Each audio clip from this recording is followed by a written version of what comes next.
Hi, this is Carl with another SOP video for managed service providers. Today I want to talk about email rules for your technicians.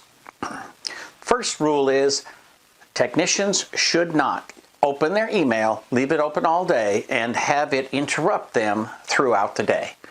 Just like any other interruption, most email is garbage, and most email does not warrant an actual interruption.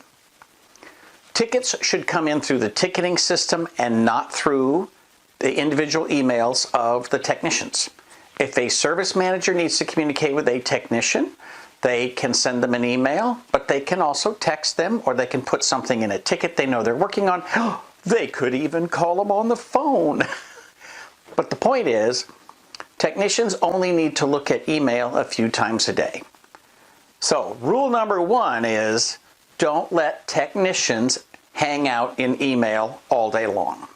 Rule number two is don't let technicians use their work email to subscribe to every stupid mailing list on earth. You know, one of the things I recommend that people do is when somebody leaves, assign that email as an alias to somebody else's email just to make sure stuff doesn't get lost. Invariably, when that happens, the service manager or whoever gets that email address has to spend a huge amount of effort unsubscribing to stupid newsletters and flyers and all kinds of other crap that just clogs up that mailbox. So do not let technicians do that. Third rule, check your email on a regular schedule 3 or 4 times a day. I would say the outside would be 5. So if you say the beginning of the day and the last 15 minutes before you leave, so that's 2, and then maybe 9, 11, and 1 o'clock in the afternoon, something like that.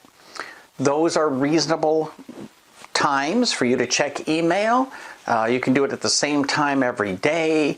And let's be honest, what you're telling yourself, the story that's going through your head right now, is baloney. You're telling yourself, well, what if there's an emergency? Okay, well, go back, look at the last 5 years. How many times has there been an emergency that came in through email to a technician that you would have missed, or the world might have actually come to an end if somebody had to wait an hour or as much as 2 hours for somebody to read that email? My guess is, unless you have an extraordinarily bad business, that the number is going to be 0 instances in the last 5 years. I can tell you, in my experience, there have been 0 such incidents in 25 years, and I have had dozens and dozens of employees in that time period. So don't let people camp out. Don't let them always have their email open. Check it on regular intervals.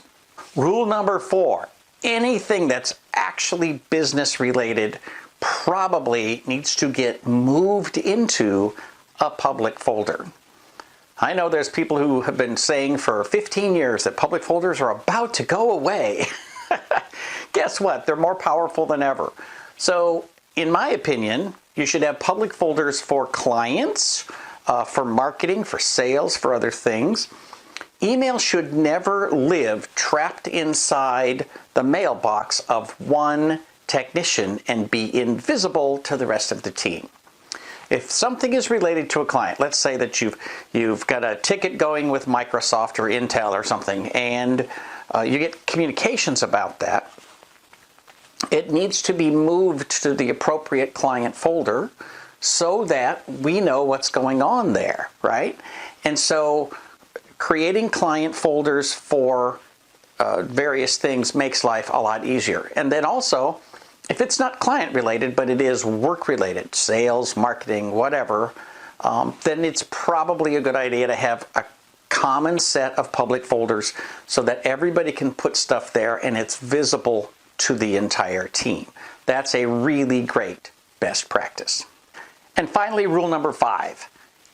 Technicians need to allocate time to go through their email, and they need to log that time in the system. Now, if they're processing a bunch of email from a bunch of stuff, and it's all legit and it's all work related, great. then they put that down as just administrative time. And I guarantee it's going to be less than 15 minutes at each one of those 4 or 5 intervals that they're allowed to check their mail. If they're managing it properly, they'll go through that super quick. And so it won't take a lot of time. If they're spending a lot of time on one email, then they can log it to a client. But for most cases, they're just going to have a, say, 15-minute admin time for checking email. It's legitimate. It's part of what you pay them for. It's how they get their job done. So don't you whine about it. Let them do it and understand that nobody's ever going to be 100% billable. So just a handful of tips. You don't need to have a ton of rules to be successful. The main goal for things like this is to make sure that you achieve the goals of your organization and you do it efficiently.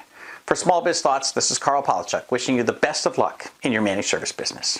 Please like, share, subscribe, and don't forget to ring that bell so you can be notified when we post a new video.